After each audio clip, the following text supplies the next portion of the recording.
morning. I am Francisco Costa Carrillo, and I'm going to talk to you about a comparison I made with the gun industry and animal farm.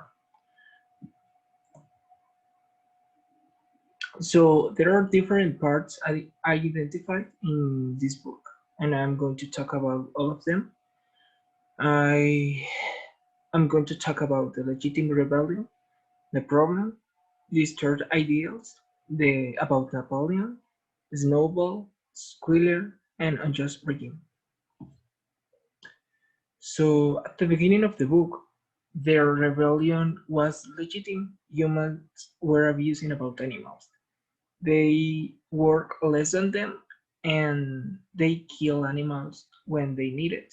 So it was an unjust situation and animals wanted to change this. So that's why they create this rebellion and defeat humans. So they put these seven commands on the farm. All animals were agree with these commands. So were commands like whatever goes upon two legs is an enemy, whatever goes upon four legs and or has wings is a friend. No animal shall wear clothes or shall sleep in a bed or shall drink alcohol.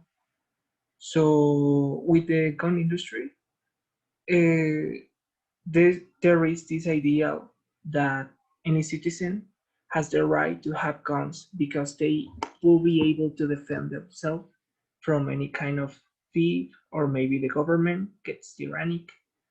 And if there is any problem with that, they are going to be able to defend themselves. So that's why there is a legitimate idea of why people deserve to have access to guns.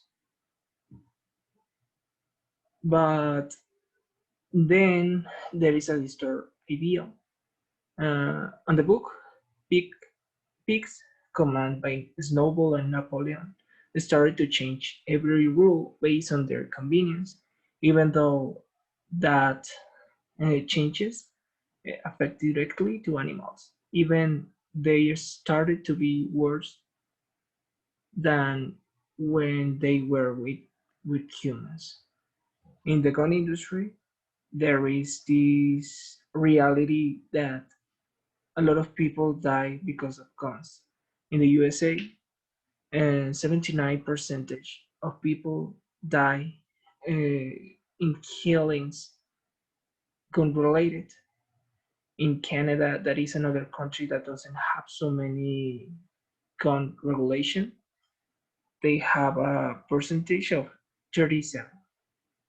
And then we have that the USA is a source of weapons for the narco in Mexico.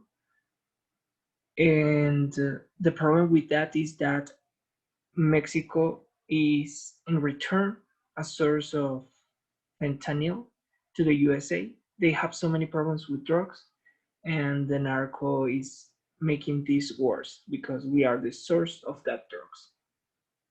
If there wouldn't be so many weapons for the narco, there wouldn't be so many fentanyl getting to the USA. So we have this pig, which is called Napoleon. He's the leader of the pigs. And actually, when we saw him in the book, um, we realized he's the leader. He started to get in control about the other animals. Napoleon represents the leader, which is leading for his well-being. He's ignoring everyone's needs and values. He's constantly manipulating everyone's mind. So I relate Napoleon to these industries, these leaders on the gun industry that are getting richer even when they are affecting other people, when they are making so many problems in other countries. And that's why I relate Napoleon with with the leaders of gun industry.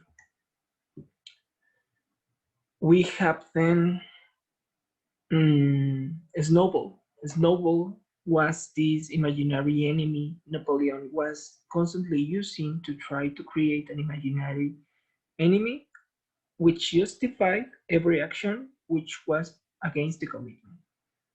So I relate this with the think tanks that gun industry creates.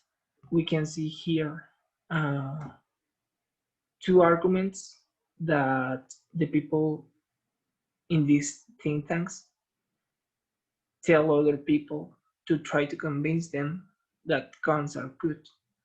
For example, guns right will protect you from a police state.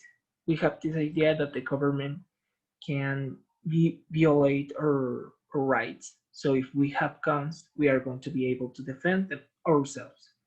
And this imaginary enemy that actually this industry creates when we are against a shooter, if we have guns, we are going to be able to defend ourselves and we are not going to need the police to defend ourselves. So having a gun is going to be effective against a person who has a gun. So we have this new pig that is called Squealer. This pig was manipulating constantly everyone. He was running rumors and explaining why Napoleon was changing the rules, even though all animals there were against it. And I relate this to lobby in America. The lobby of the gun industry, they spend so much money, as we can see in this graph, on convincing the Congress or telling other people the how guns are going to make better their lives. So we can see that gun rights spending is much more bigger than gun control spending. They are creating these imaginary necessities that are justifying gun industry, and they are making the Congress to deregulate the industry. And then at the end of that, we have this unjust regime. As we can see, pigs are evil in the book. They are abusing to other animals. They are tyrannic and they are ignoring everyone else animals' rights, as we saw with the humans. And I can relate this to the gun industry, remembering that they are creating so many problems in the world. They are with this term that I didn't know how to translate, tráfico hormiga. They are able to sell guns to the narco in Mexico, and then we have so many problems with the narco. But they wouldn't be such a problem if they wouldn't have any weapon, but they have it, and they get it because of a United States citizen and because of the little regulation the government put in their citizens. And we can see that in Africa too. There is this weapon, Kalashnikov, that is one of the main guns they have in Africa and are making and are being used by rebel groups. And Oxfam Institute estimates that 95% of these weapons are created outside Africa. What we know is that they are getting these weapons from Europe or maybe the United States, maybe China, and these weapons in Africa and making so many problems are not leaving the government to control the people for the better. And these are the references I use.